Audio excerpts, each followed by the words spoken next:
পাকিস্তান বিমান বাহিনী এক ইঞ্জিন বিশিষ্ট যুদ্ধ বিমান JF-17 থান্ডারের ব্লক 3 ভার্সন উন্মুক্ত করেছে বলে দাবি করেছে বিভিন্ন গণমাধ্যম।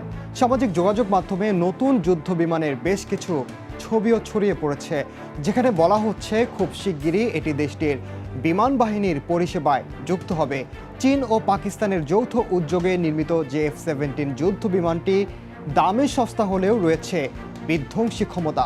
শীঘ্রই এটি বিশ্বে সবচেয়ে বিস্তৃত পরিসরে ব্যবহৃত যুদ্ধ বিমানে পরিণত হতে পারে। এমনকি এটি ভারতের তেজসের বিপরীতে মারাত্মক হুমকি স্বরূপও মনে করছেন অনেকে। পাকিস্তানের অত্যাধুনিক যুদ্ধ বিমান JF-17 থান্ডার ব্লক 3 এর বিস্তারিত নিয়েই এবারের দৃশ্যপট। সঙ্গে আছি আমি ওমরিনা।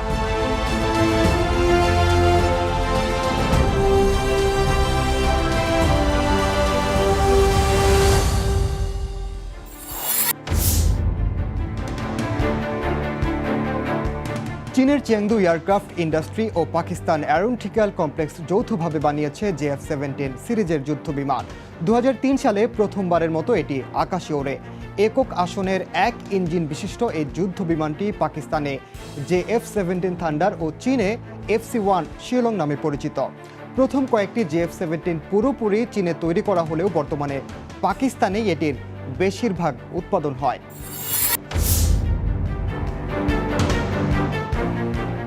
এর আপডেট ভার্সন JF-17C যুদ্ধ বিমানের ককপিটের ভেতরে হেলমেট মাউন্টেড ডিসপ্লে বা HMD পরা একজন পাইলটের ছবি ফাঁস হওয়ার পর বিশ্লেষকরা ধারণা করছেন যুদ্ধ বিমানটির উল্লেখযোগ্য ও দ্রুত বিবর্তনের ইঙ্গিত পাওয়া গেছে। HMD এমন একটি হেলমেট যেখানে ফ্লাইট বা বিমানের সব গুরুত্বপূর্ণ তথ্য একজন পাইলট ককপিটে বসেই তার চোখের সামনে দেখতে পান।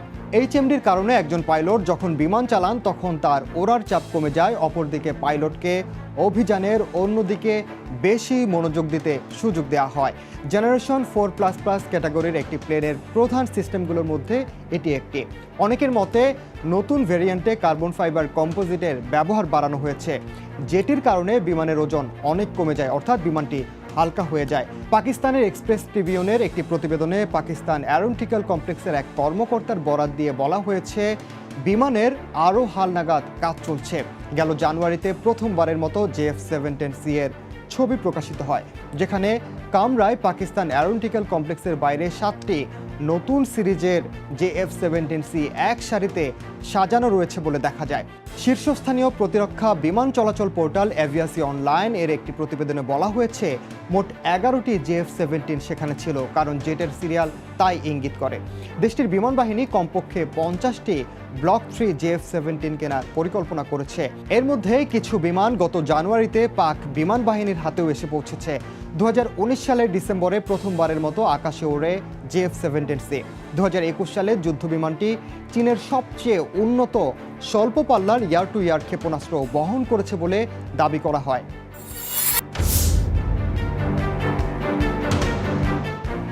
পঞ্চাশ হাজার ফুট উঁচু উড্ডয়ন ক্ষমতা ও ঘন্টায় 1200 মাইল পর্যন্ত গতি তুলতে পারা JF-17 এরিয়াল ইন্টারসেপ্ট ও আকাশ থেকে ভূমিতে আক্রমণের মতো একাধিক ধরনের মিশন পরিচালনা সক্ষমতা রয়েছে। 7টি হার্ড পয়েন্টে এটি প্রায় 3175 কেজি পর্যন্ত গোলাবারুদ বহন করতে পারে। এর পাশাপাশি JF-17 এর রয়েছে একটি 23 millimetre single twin barrel auto cannon. JF-17C যুদ্ধ বিমান উল্লেখযোগ্যভাবে আপগ্রেড করা হয়েছে বলে জানিয়েছে গণমাধ্যম। Missile approach warning system MAWS, wide angle smart বা HUD, একটি ইন্টিগ্রেটেড ইলেকট্রনিক ওয়ারফেয়ার বা EW স্যুট উল্লেখযোগ্য।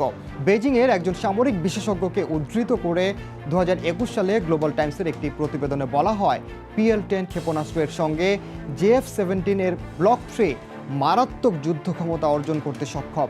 নতুন যুদ্ধ বিমানগুলোর হাই অফ বোর্ড সাইড ক্ষমতা আরও উন্নত করা হয়েছে, যেটির মাধ্যমে যে কোনো অবস্থান থেকে গুলি চালানোর পাশাপাশি ক্ষেপণাস্ত্রগুলো লক্ষ্যবস্তুতে আঘাত করার জন্য গতি এবং গতিপথ সামঞ্জস্য করতে পারে।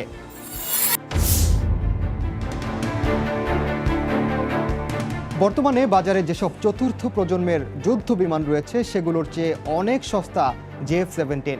এটির দাম 15 থেকে 25 মিলিয়ন মার্কিন ডলার। কম প্রতিরক্ষা বাজেটের যেসব দেশ মাল্টি রোল কমব্যাট যুদ্ধ বিমান কিনতে চায় তাদের জন্য JF-17 একটি আকর্ষণীয় বিমান হতে পারে। পাকিস্তান বর্তমানে সবচেয়ে বেশি সংখ্যক JF-17 ব্যবহার করে, আর এটির প্রথম আন্তর্জাতিক ক্রেতা মিয়ানমার 6টি এবং নাইজেরিয়া 3টি JF-17 পরিচালনা করে।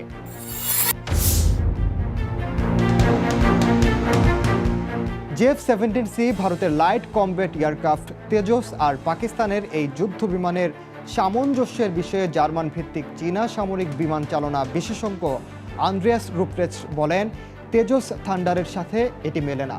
রুপ্রেস্ট কয়েক বছর ধরে চীন পাকিস্তান বিমানের একাধিক আপগ্রেড এবং অপারেশনাল স্থাপনার দিকে ইঙ্গিত করেছেন, যেখানে তিনি তাদের সক্ষমতার কথা উল্লেখ করেছেন। তার মতে পাকিস্তানের JF সিরিজের যুদ্ধ বিমানের যুদ্ধকালীন অভিযান সহ নানা অপারেশনের দীর্ঘ অভিজ্ঞতা রয়েছে।